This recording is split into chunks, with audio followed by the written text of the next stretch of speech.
Thank you so much.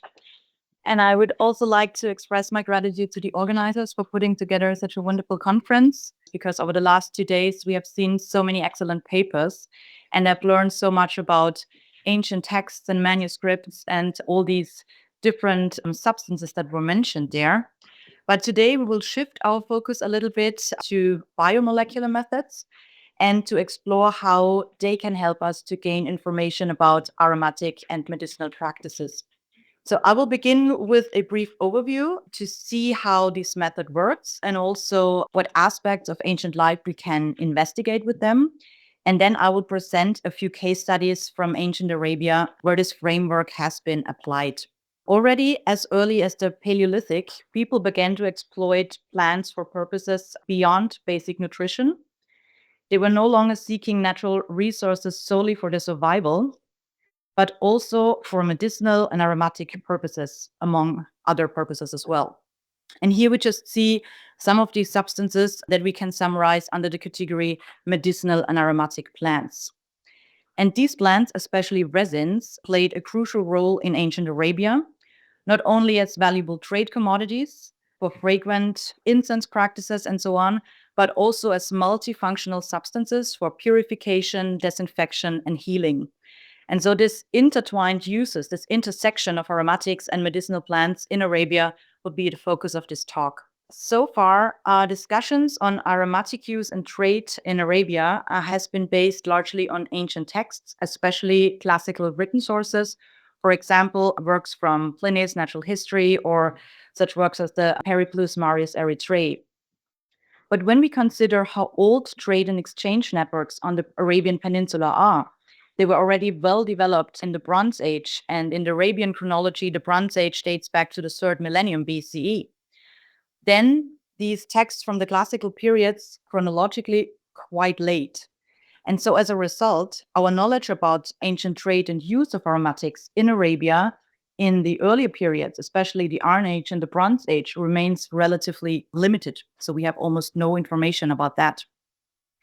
And furthermore, the sources, the classical sources, are observations about ancient Arabian communities from an outside perspective, and hence a local perspective on incense use in Arabia is often missing.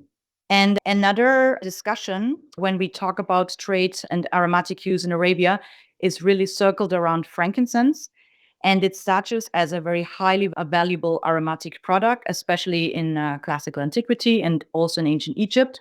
And we already heard yesterday talks about the high demand of frankincense and also its high price. And this close link between Arabia and frankincense most likely is because frankincense is a South Arabian plant, at least one of the species. Here you can see a distribution map of the different species in Arabia, the frankincense species, so from the Boswellia tree. And only this one species here, which is Boswellia sacra, is native in Arabia. And this is here in Yemen and Oman, in this region. And this is also the start of the so-called Incense Road, which is a network of a lot of different trade routes and paths that connected South Arabia and the Mediterranean. Here we can see some of these trade routes, and the incense road specifically starts here. The incense sources are and then extends up. Of course, there are many different routes here, but the main route leads to the Mediterranean. And so while frankincense was certainly very important, I will also highlight in my talk other aromatic products that were used in Arabia. So it's not just all about frankincense. So in my research, I explore how scent can be used as a unique perspective into the past to better understand certain aspects of past lifeways. And what are these aspects? First and foremost, we can study ancient medicine, perfumery, and cosmetics. In ancient Arabia, but also in many other cultures, these categories often overlap. And think about a specific cream or medicinal remedy. We very often do not know if this was used for cosmetic purposes, for healing, for treating the skin, for example, or as a perfume, as a scented substance. So these categories very often overlap. And as I said before, a lot of the knowledge we know also about medicinal practices come from ancient texts. And here, biomolecular approaches can really help to fill some of the gaps and provide information for regions or time periods where these sources are missing. Then, smell has also played a powerful role in ritual and cultural practices. And they shaped not only the sensory experience of people in the past, but also our emotional and have social meaning. And rituals across many cultures often were accompanied by specific scents, by, let's say, a particular olfactory environment. And in Arabia, this was often connected with incense burning. And that was very closely associated with particular ceremonies or communal events.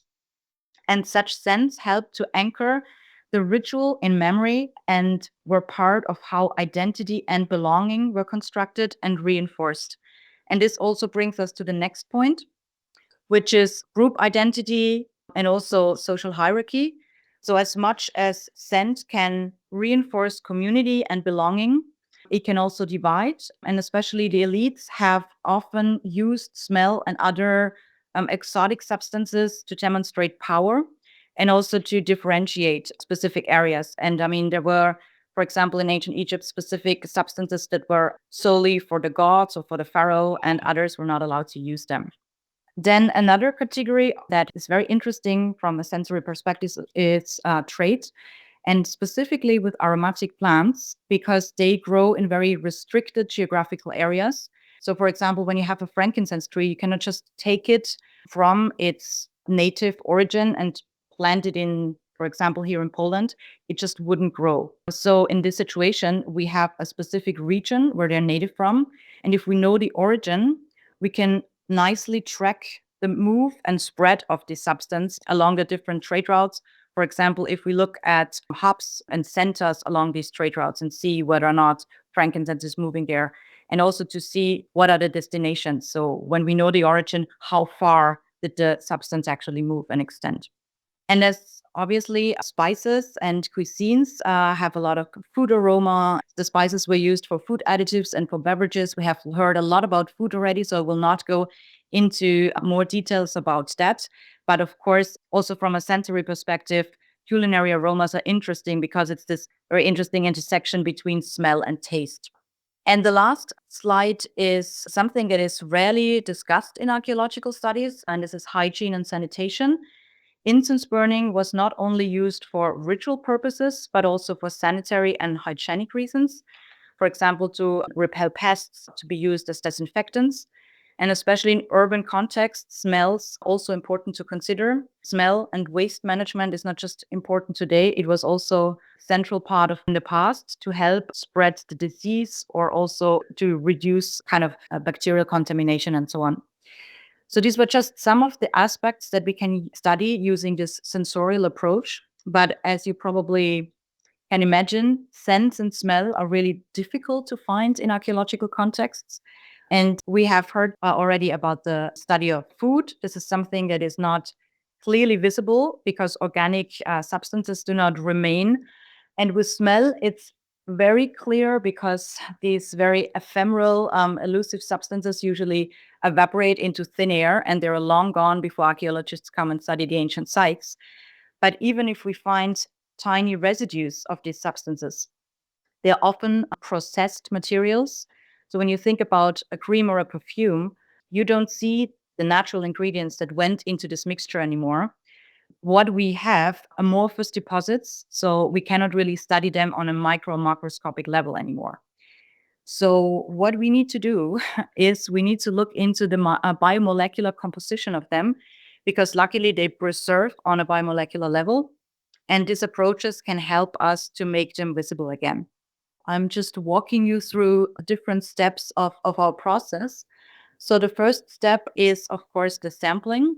We first need to find remains of these substances. What we look for are what we call scent archives. So these are specific containers, or this can be also materials like soils or even bodily features such as dental calculus.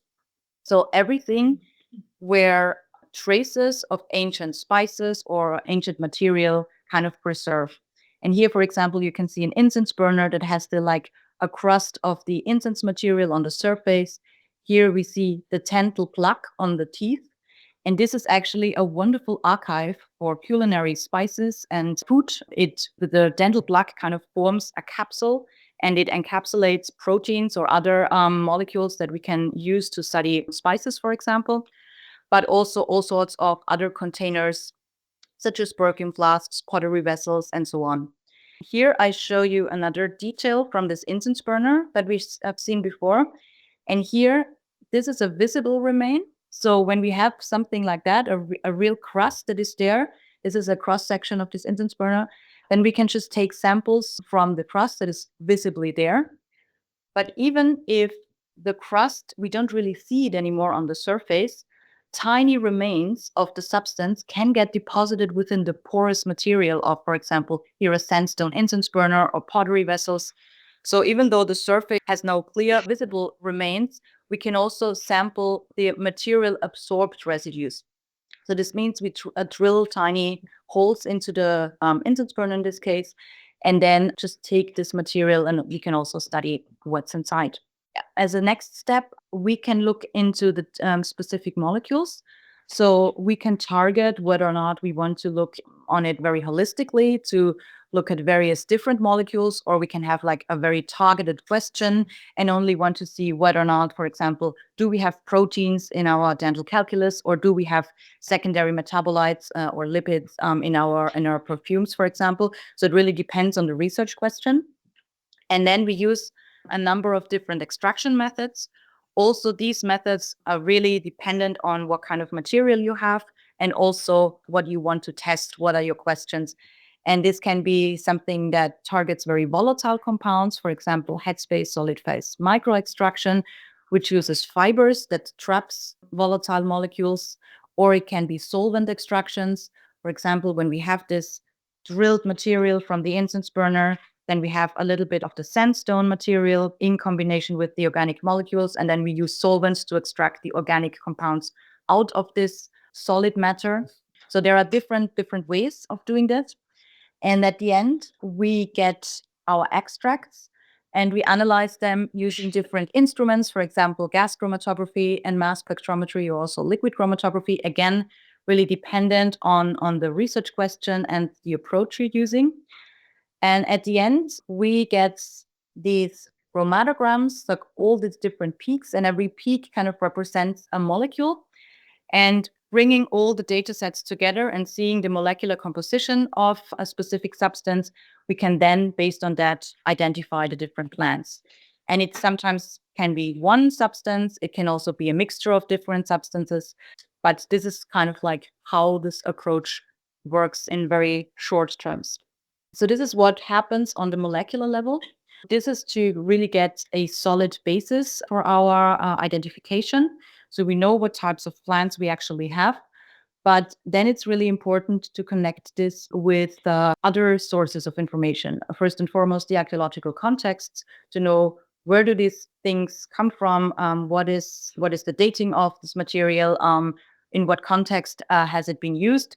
We can also connect it with ancient texts if we have some that can be also considered to learn more about how it has been used, why it has been used, what is the specific purpose, for example, or also visual representations if they're there. But we can also connect it with the paleoenvironmental data. So sometimes we have also, for example, pollen data or other data from environmental reconstruction. And so we can see, for example, are some of these plants native or have they been imported from somewhere else? And only kind of if we look at this integrative approach, we can really try to reconstruct the ancient practices. But for us, or for our approach, the basis is the exact idea of what the plant material is.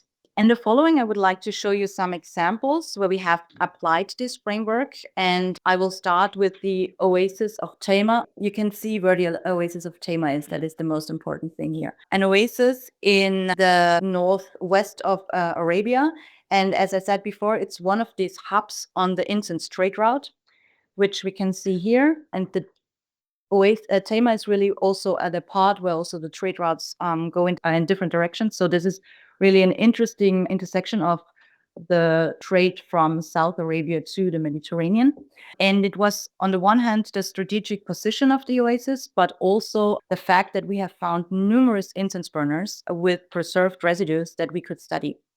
Here, this was a study of the incense burners, and we looked at the oasis of Tema, and The earliest incense burners from Tema come from the Middle Bronze Age, and they are continuously in use until late antiquity. So this gave us the chance to investigate the practice of incense burning for over 2000 years. And the earliest incense we found, the earliest resins, were in the Middle Bronze Age, were coniferous resins. And then later we found in the early Iron Age, we found the resin of pistachia.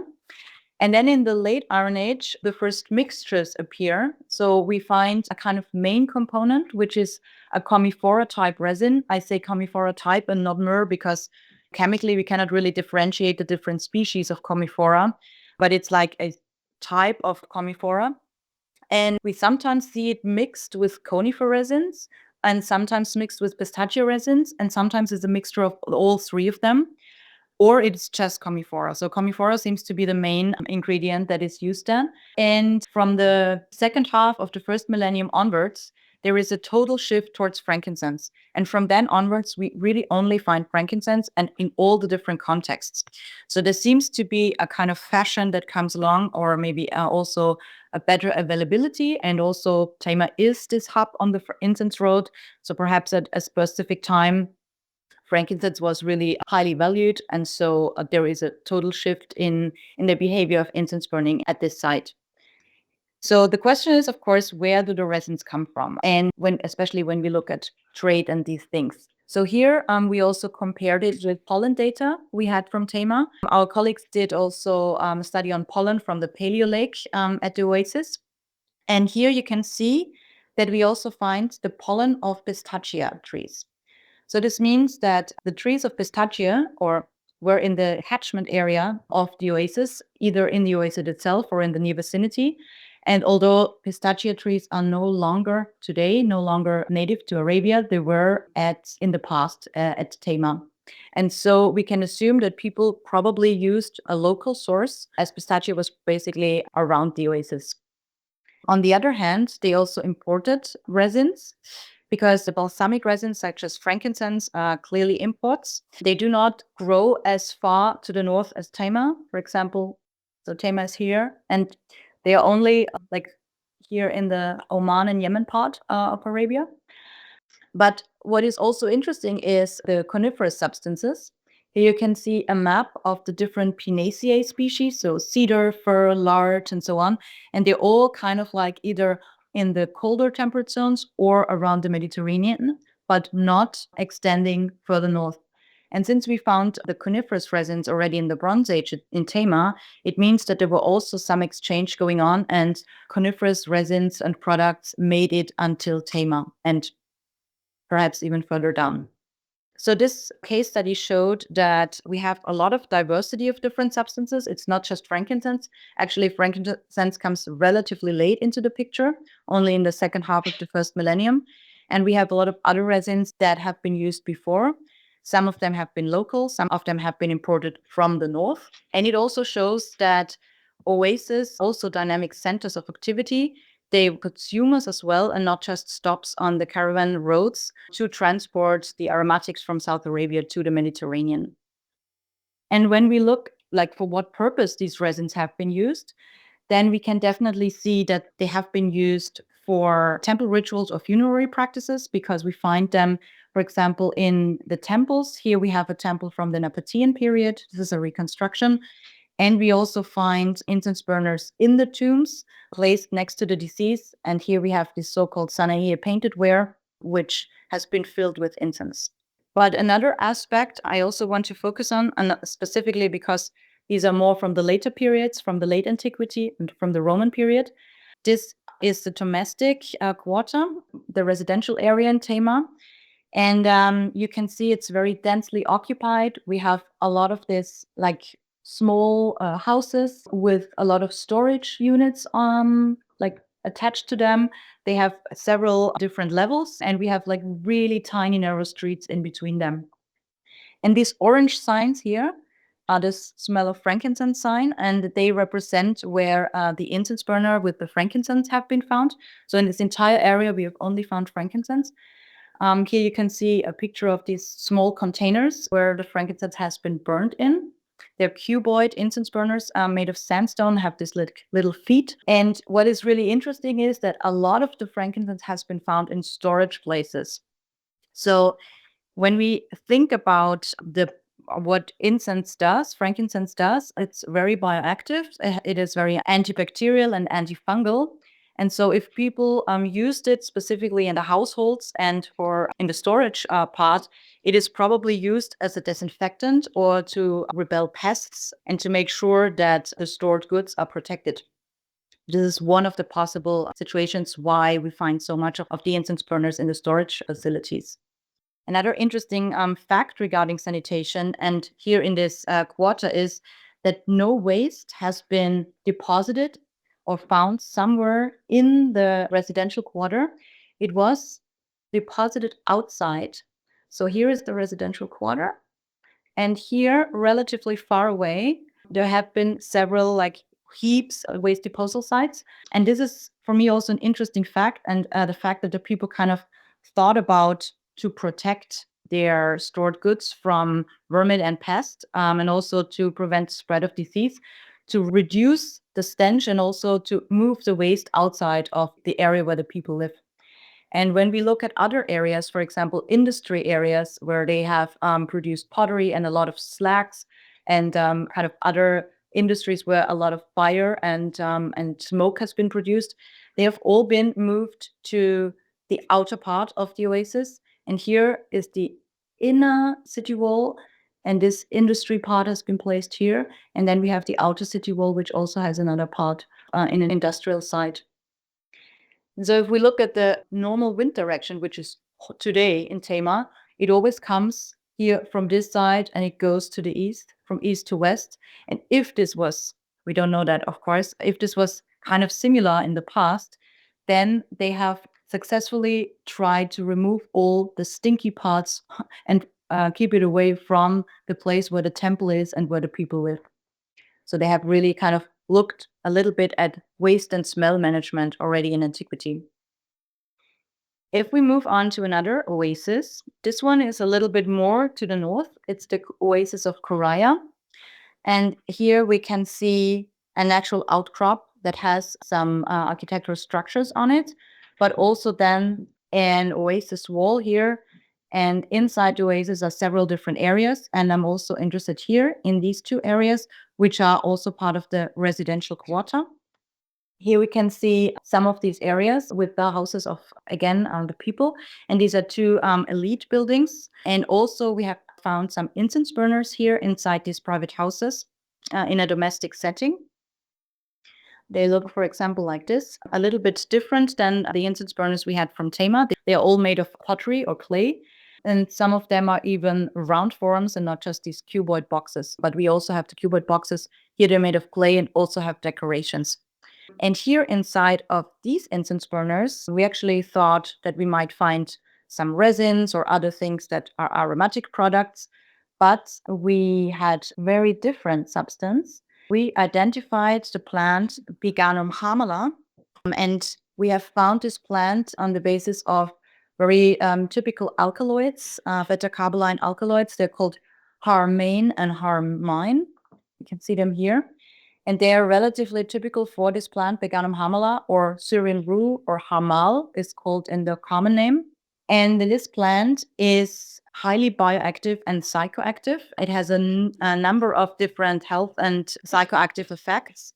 So, for example, it mainly works on the central nervous system. So it can be used as an antidepressant, but it's also very psychoactive. And yesterday, I had the pleasure to talk with Alain about this plant, and he told me that it was used by the French police as a truth serum because it can also give you hallucinations and completely help you loosen your tongue. It has several different effects and uses and purposes, it seems. But in this case, really what is important is the doses and also the mode of application, because if you overdose it, you can really trigger a lot of hallucinations, and it can even be toxic. There have been modern reports about the overdose of this plant because it's still used in traditional medicine today. And people have been moved to the ER, and the doctors even called it a recipe for disaster. But in the right doses, it can be a nice pain reliever, and it has a lot of anti-inflammatory and antiparasitic properties, which is something that the people in the past probably have used. But also the mode of application is interesting because there are two ways traditionally how this plant has been used. So either you make a brew and then you drink it, so it's an oral intake, or you can burn it. And since we have found it in incense burners, we also know how the people have consumed it, namely by burning it and then inhaling the smoke. And this also is sometimes considered as a more milder form of use than just making a brew and then drinking it. This is more can be more effective. So perhaps this mode of application, incense burning of it and inhaling the smoke, helps in preventing from overdosing. In the last part, I also decided to show you an example from one of Arabian's neighbors, ancient Egypt, because this year is really about reconstruction and recreation. And we have also recreated some of the fragrances here. So what is the study about? I show you here an example of ancient Egyptian mummification, because aromatic substances have not only been burned, as I showed you from Arabia, but they have also used in mummification for embalming specifically. And a lot of aromatics have been used for creating these embalming materials. And I show you here the canopic jar of the Lady Ceranea. This has been found in the Valley of the Kings. And a canopic jar in ancient Egypt is the jar where the organs have been stored in the process of mummification. So usually there are 4 different jars for the lung, the liver. These are the things that we had to study, but also the intestines and the stomach. And these organs are removed in the process of mummification, but then they are also separately embalmed and put into these jars. Because ancient belief system, these things are needed to live on in the afterlife. So you cannot just remove the organs. You need this in order to help the body to dry out, but you still need to keep them so the people can have all their organs in the afterlife. And of course, for us, it was really interesting because the ultimate goal of mummification is to preserve the body. So it was interesting to see what kind of substances did the people use to achieve this goal. But also, the people really didn't want to stink in the afterlife. So smell was also an important factor to consider. And specifically because stench was very often equated with the rotting of the body. And this was the very one thing that the people didn't want. They wanted the body preserved because otherwise they couldn't live on in the afterlife. So when we looked at the composition, the chemical composition of the mummification bonds, we found a really complex mixture. And we found, for example, beeswax, another coniferous resin. And at this time, we had larix. So this is from the larch trees. Then we also found bitumen.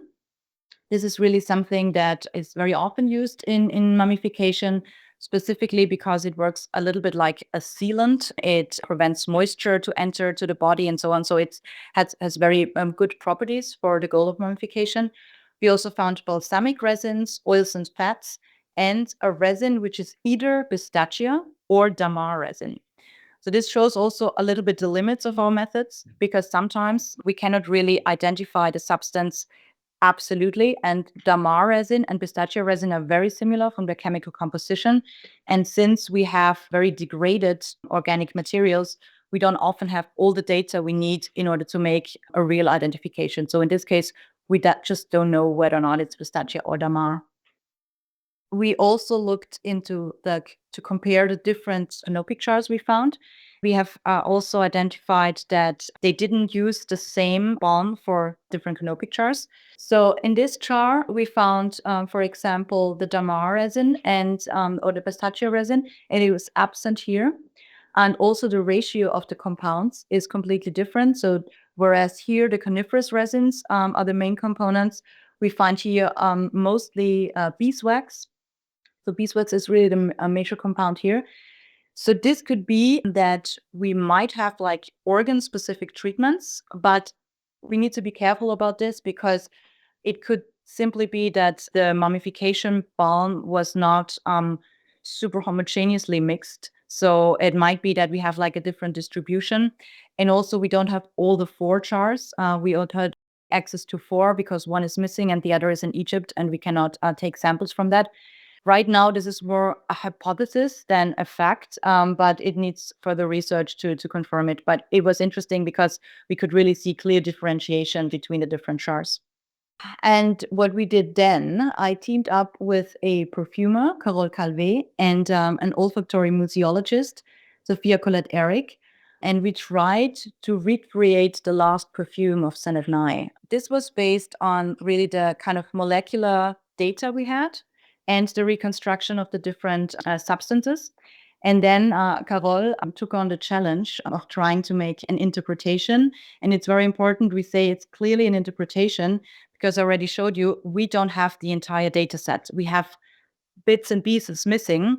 So we kind of need to interpret what is missing. And that's why we cannot have 100% recreation. It's really more a interpretation that we try to recreate. And why did we do that? Because there was an exhibition at the Mosgard Museum. It stopped last year, I think, in August.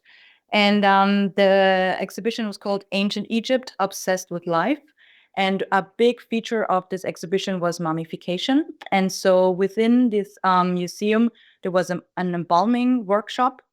And so we recreated this scent, and we have put it into this replicas of the jar. And so people could open the jar and then smell the mummification balm, the last perfume of Senet Nai. But also the different raw materials that we have identified were displayed. So people could smell the raw materials and then smell kind of like the entire mixture. And also the perfume kind of got a little bit into the room. So it kind of worked like an ambient scent. And it was very interesting because the people told us when they entered the room, they really felt kind of thrown back in time into this mummification workshop in ancient Egypt. We also produced something to take home, and I brought you some scents to smell here. We produced these tiny smell cards. These are cards where with a scent print. So the essence of the perfume is imprinted into this card, and you can open it and smell it for yourself. I hope I have enough cards. Yeah, and so this is really for us, it was an interesting framework to communicate history and to use it for olfactory storytelling in museums. And we see it especially as a tool for science communication. On the one hand, it shows the process of mummification. People have probably a kind of more concrete understanding because molecules are relatively abstract. And so we can bring them a little bit more back to life if we make these replications. It is really something to just demonstrate, on the one hand, the work we do, our science, but on the other hand, to learn a little bit more about history. And this multisensory way of communicating our scientific outcome to the public makes sure that history is not just seen, but also felt and smelled. And with that, I'm at the end of my talk, and I thank you very much for your attention.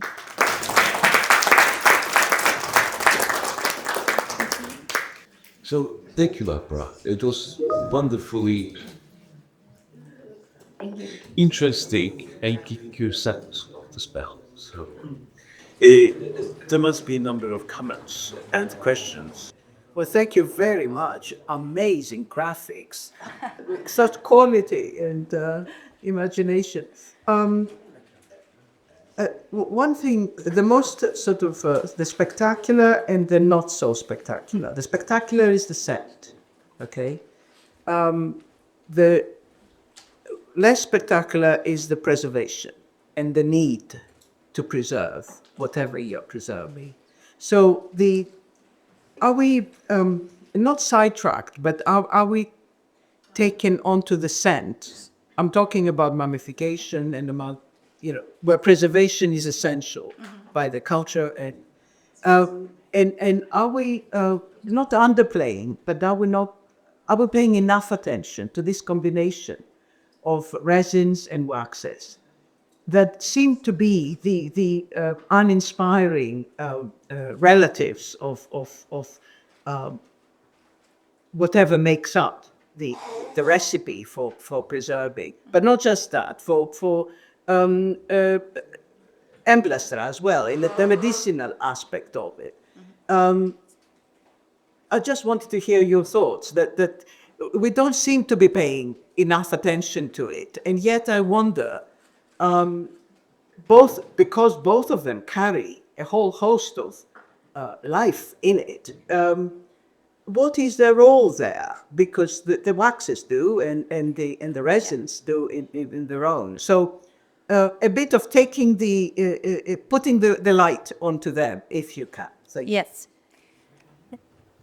Thank you. That's a great question. And actually, there has been a lot of research already on that.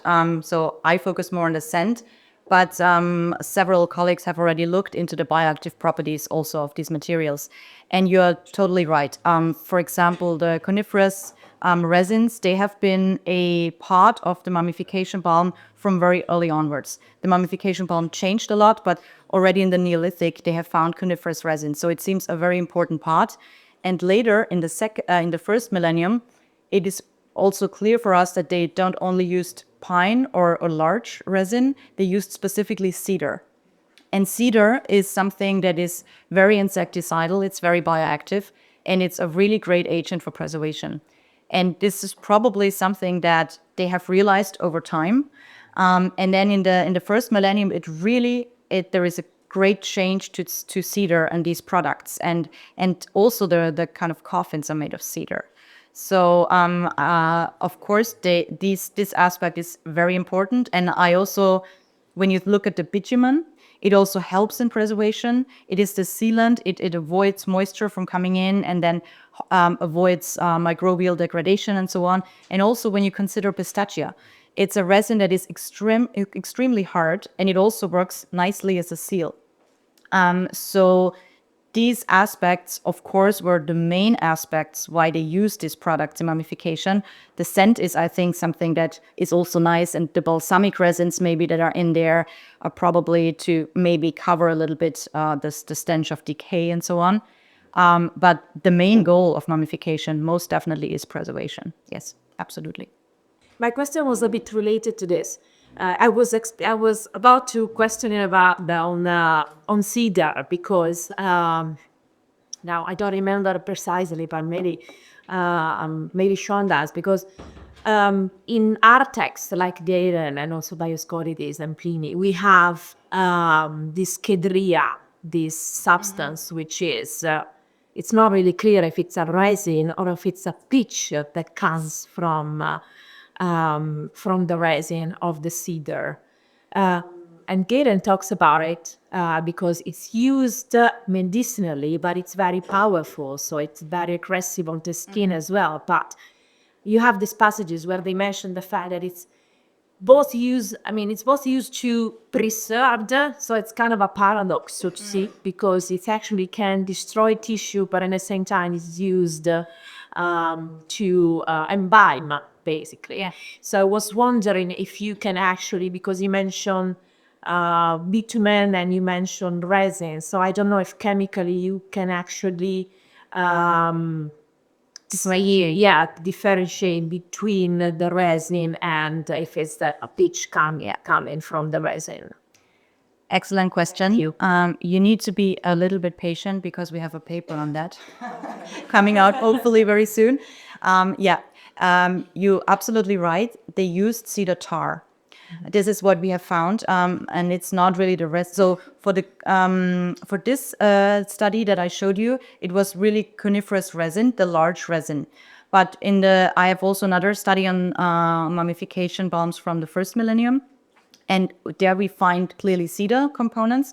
But we have also now a study where we try to differentiate the different plant parts of cedar. So whether or not it's a resin, essential oil, a tar, and so on. So we try to see whether or not we can get markers to identify also the different parts of the plants, the tissue types. And we have very clear markers for cedar tar. Studied on modern cedar tar, developed the markers, and now we also find some of these markers in the archaeological sample. So for the most of them, we actually have cedar tar and not cedar resin. Okay, well, thank you very much. Very happy about that, because the perception is that actually the cedrea is more like a cedar tar, yes, and not like the resin. Okay. Yeah, and it is also like when you look at it, it's completely dark, it's completely black, and a lot of these mummies are black, and it's sometimes coming from the bitumen, but it also could be a mixture of the bitumen and this really dark, incredibly hard and compact tar, because it really it looks like a stone, looks like obsidian sometimes. It gets completely, it completely seals. So apart from the bioactive properties, I think it also has, like, from the physical materiality, some properties that are interesting. Thank you very much. And I'm just looking at your slide because I don't want to make you bring the slide up, but I got the picture of it. But you had this one slide where you talked about different sources of evidence. Yeah. Sorry, I don't have the slide. No, you don't need to worry about it. I'm just going to read out what they were, though. It was, we have basically four different kinds of evidence that we're going to take into account. Visual representations, the archaeological context, ancient text, and the paleo-environmental record. Yeah. Seems reasonable. But what we've come across all the time are cases where all of those pieces of evidence lead us in completely different directions. So the visual representations have absolutely nothing to do with the things that the people say the texts are talking about, have nothing at all to do with what we find in the archaeological context, and nothing at all to do with paleo-environmental record. What do we do in these situations where we have evidence that's taking us in all of these different directions? So do you have any advice for us struggling to make any sense of this? Thank you, Sean. Yeah, I mean, I never had the situation where I had actually all these types of evidence. I usually have one or two of them. I mean, as you said before, some of the visual representations are sometimes representations that kind of like show something that people want, and not really the truth necessarily. I really don't have a good answer to how to kind of combine them. But I think what is sometimes important is, especially with the ancient texts, and this is not so much the case with Greek and Roman texts, but for example, with cuneiform texts or ancient Egyptian texts, very often we really don't know the translation of the terms. And I mean, we talked about this with antiu and so on, and these substances. And at least what we can, if we have the biomolecular data, at least we can a little bit more sure about what we actually have, the actual plant remains, and then try to see how we can connect them. And if we have the plant remains and we know the bioactive properties of them, how this plant works, and then we see what the texts write about it, then we have perhaps a better way of combining it. And what I really like are these studies that look into the steps in between. For example, what Alice presented yesterday, to see all the tiny things of how to actually produce these substances that are then mentioned and that we find. So I don't know if this helps then to better understand the texts and how to deal with the visual representations. I really don't know. That's difficult. But I also never really had the case that I had all sorts of data together. For us, the paleo-environmental reconstruction was really interesting in the case of Tama, to show what are the plants that actually are native around the oasis. Because if you look at the modern distribution of Pistacia, you don't find it in Tama anymore. It's not there. And to see what was the past vegetation and where the people got the plants from, this can be really interesting. But yeah, I can also not give you a good answer to the problem in general. Residue analysis in ceramics is quite a blunt tool. You can't really identify spices, for instance. Could you identify individual spices from the aromas left in the ceramic, particularly mortaria, I'm thinking of? Yes, it really depends what you have. Normally, if you have the pots and you have these material absorbed residues, the volatile compounds or the sesquiterpenoids and other things that are really kind of sometimes characteristic for specific spices are usually lost. What is very useful in this case are proteins. There is an amazing study about the dental calculus, a proteomics study on dental calculus, and they have identified spices such as turmeric, and they have identified sesame and so on, because the proteins are sometimes much more diagnostic than what we find in, for example, lipids and so on. So it really depends. And I've also done a study on ancient alcohols, There we have found a lot of volatile compounds because the alcohols were still there, and we used headspace solid phase microextraction, which is really targeting the volatile compounds. And we also found a lot of different, I mean, I'm actually not supposed to say this because it's not published, but we find a lot of spices. Let's put it like that. Yeah. So yeah, it really depends on what kind of material you have and how the preservation of it is, whether or not you're able to get the specific molecules that you need for identification out of it. But in some cases, it's possible. Many thanks for this. I really enjoyed this presentation a lot. Thank you. I was wondering, you talk about the sampling and the preparation. I just maybe have a naive question about how you could avoid some false positive or like false negative results in the chromatography or in identification of the molecules at this point. That's a super interesting question and very important one. So I didn't show this in the very detail, but when we sample and we have, for example, like a fill of something or a visual residue, we usually remove a tiny part of the surface because this surface is most likely contaminated, either by the hands of the excavators or by other things that interact with the material. So we usually try to remove a tiny part of the surface and then sample below this part, which is untouched, so to say. And also what I always like to do is when I have an object from a specific context, I always ask the people if they sample in the field for me, or if I go there, I always try to get an control sample from the environment. So for example, from the soil and so on, to see what is in the soil. And then we can make sure that what's in the soil, which might be contamination, is also not in the sample. And sometimes with the ceramics, we also take samples from the outside of the pot, for example. So we have kind of like a blank of the pot itself, and then we have the actual material. And yeah, these are the things like we try to avoid as much as possible contamination, but sometimes we have contamination. I found a lot of sunscreen in my samples because people, excavate with their hands, and these things show up. But the good thing is contaminants from plastic or from sunscreen or from these modern products, they can easily be distinguished, and we know that they're not ancient, so that's we can rule that out. But of course, sometimes they overlay with compounds that are of interest, and so we try to avoid them as much as possible. Sometimes I get pottery sherds that have been washed and people have touched them, and we only have the residues from inside, the material absorbed residues.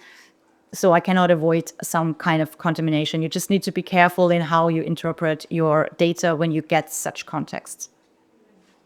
I think the answer, Sean, is trust your material, the material in hand, and try to understand it as well as you can, and then go to all those other references, because the material tells the story essentially, and then see how you can fit the story that the material tells you into the others rather than the other way around. Yeah.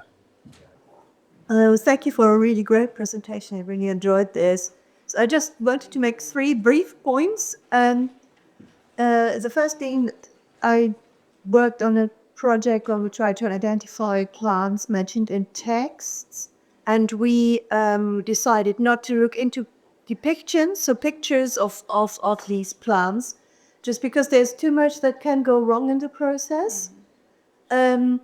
Because, you could have a really great artist who's commissioned to illustrate something, but they're not trained botanists, or they don't pay attention to the plant. They pay attention, for an artist, the emphasis could be on something else altogether, the aesthetic impression or whatever. So we decided not to, because that was the sort of the weakest, for us, it was the weakest point. Second, when it comes, because Sean just asked, what do you do if these form sources of information don't agree. So there could be errors in all sorts of different aspects. For instance, there have been a lot of studies on the balm of Gilead, and in particular from Israel. And there's no suspicion that all these experiments may have been conducted on the wrong plant species, because someone, thought that there may have been a mix-up with plant seeds at some point. I don't think it has been resolved, but it's very disconcerting, and in particular since this species grows wild. Yeah. So, there's always a potential for something. I don't know how this story ended, but that was the last I heard. And so I found this map really fascinating, where you, right at the start, where you showed where frankincense is still grown in sort of in the Yemen and Oman. It just really struck me that today this is an area where there is a minority language spoken. So a very, very ancient South Arabian language survived in precisely that area. And it's too early for me to remember what it's called. I'm sure I remember after the next cup of tea. But it's one of those very ancient languages that survived in this geographic area. Is it Zabaic? No. No, okay. In all those lovely graphics, I too like to see the map of the origins of frankincense relatives. But there wasn't a map of commiphora relatives, was there? Yes. So there are over 200 species of Commiphora, Yes. and this has a really wide distribution. That's also why we say Commiphora, because I'm not able to nail it down to one of the 200 species. As you said, yes. Yeah. I'm interested because of the Persian king's dinner, because you know the source. As I'm sure the Greek list of supplies for the Persian king's dinner, which it's a political list, because other sources do say that the king would only use produce from his own dominions.